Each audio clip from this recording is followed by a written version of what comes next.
Happy Heritage Day and a warm welcome to Joburg Today. I am Nishina Mohammed, dressed traditionally in celebration of South Africa's cultural diversity. On this day, South Africans across the spectrum are encouraged to celebrate their culture, proudly embracing the diversity of the beliefs and traditions of the nation. Well, in today's show, we look at cultural products itself that are deeply embedded in our history, starting off with gold. Not only is it a lucrative investment, but the offerings in gold today are symbolic of the colorful personalities that have shaped this country. From Kruger coins to Mandela coins, you can bet on it and collect later. Historians and economists believe if it wasn't for the gold rush in 1885, South Africa would not be as developed as it is today. Although it is no longer a primary form of currency, it is still a solid long-term investment and maybe a valuable portfolio addition, particularly in a bear market. The South African Gold Coin Exchange was started in 1972, and in about 1995 we moved to Sandton City, and in 1999 we were trying to find a way to reach out more to tourists and more to South Africans, and literally on a whim we opened up a Scoin Shop in Sandton City. It was a first-time opportunity. We were a little bit green. We were not retailers, but we had this idea to make coins accessible to the man in the street. The Scoin Shop, the retail division of the South African Gold Coin Exchange, is the only retail chain of its kind in the world.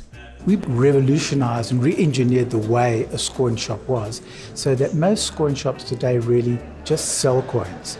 The buying, if you will, happens at our head office. So the people in the stores are more salespeople, marketing people, they're connectors with people, they're educationists. So they're here to advise people and guide them through and tell people about the whole gold, coins, collecting and the process. Increasing number of investors have turned to gold as a hedge against the rand. In fact, an assessment of investor behavior reveals that gold coins themselves have become a very popular way of protecting assets against economic and political uncertainties. Kruger rands in rands are trading at the highest value ever, principally because the rand-dollar exchange rate has devalued so much.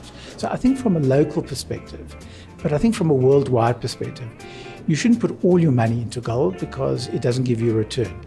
But to put 10-15% of your money into gold is really important today as it was ever before. You know, after the 2000 Y2K problem, everybody invested in gold.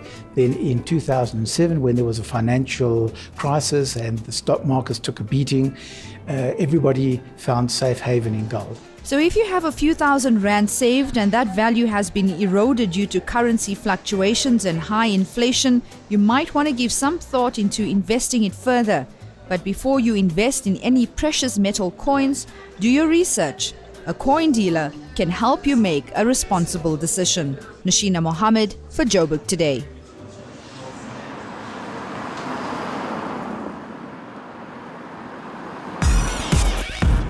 Like us on Facebook, joburgtoday.tv, and you can also follow us on Twitter at Joburg Today.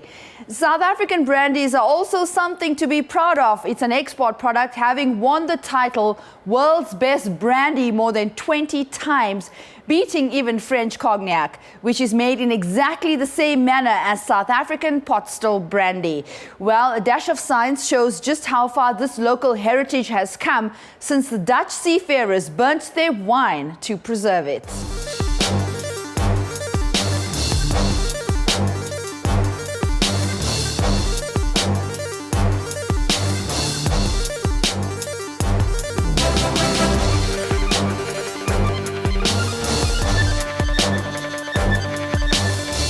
Consumer neuroscience is the application of neuroscience techniques and technologies to better understand consumer behavior.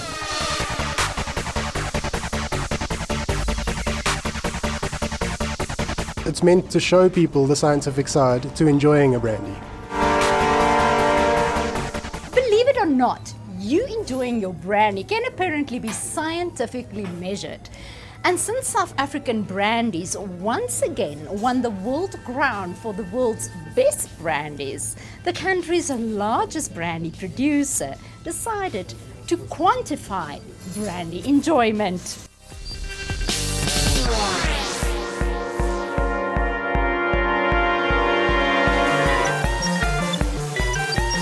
Good news is my brain was reacting, but I don't know about any insights into how my brain reacted to the brandies.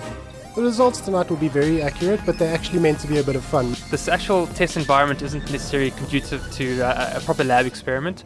Traditionally, we'd be doing this in a very controlled environment, so we control for a number of factors, but in a clinical environment, it's much more medical grade type equipment that's used, whereas this is more of a fun consumer engagement type activity.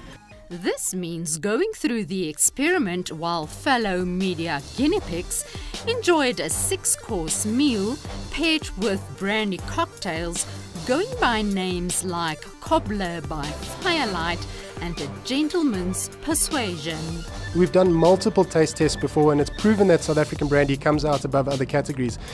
And tonight we want to actually show people and give them the scientific proof. We're using neuroscience at the moment as it's a new technology, and we're going to be using it to judge people's perceptions of the product. We assess people's subconscious responses, those responses that they're not necessarily able to control on their own. So we really get an understanding of what's happening emotionally from a subconscious level.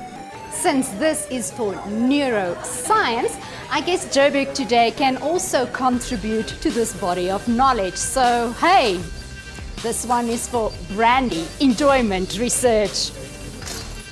It's just a headset. We call it like a neuro headset. And it just picks up the electrical activity of your muscles and the scalp.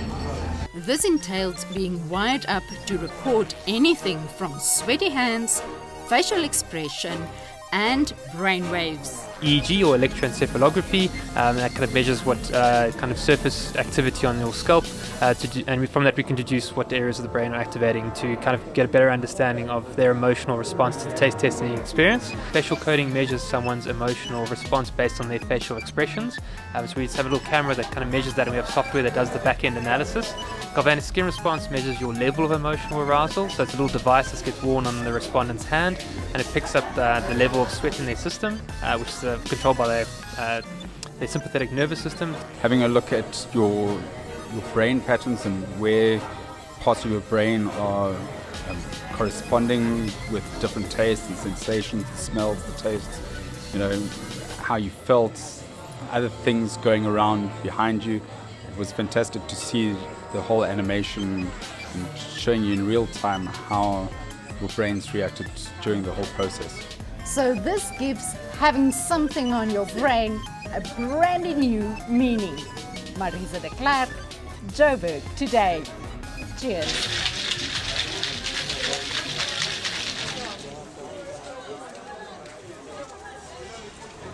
Hi, I'm Lois Mkize, and you're watching Joburg Today.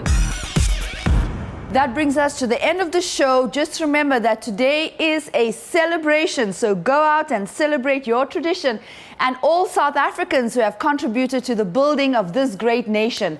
Don't forget to check out our playlist and come back for more. Have a good one.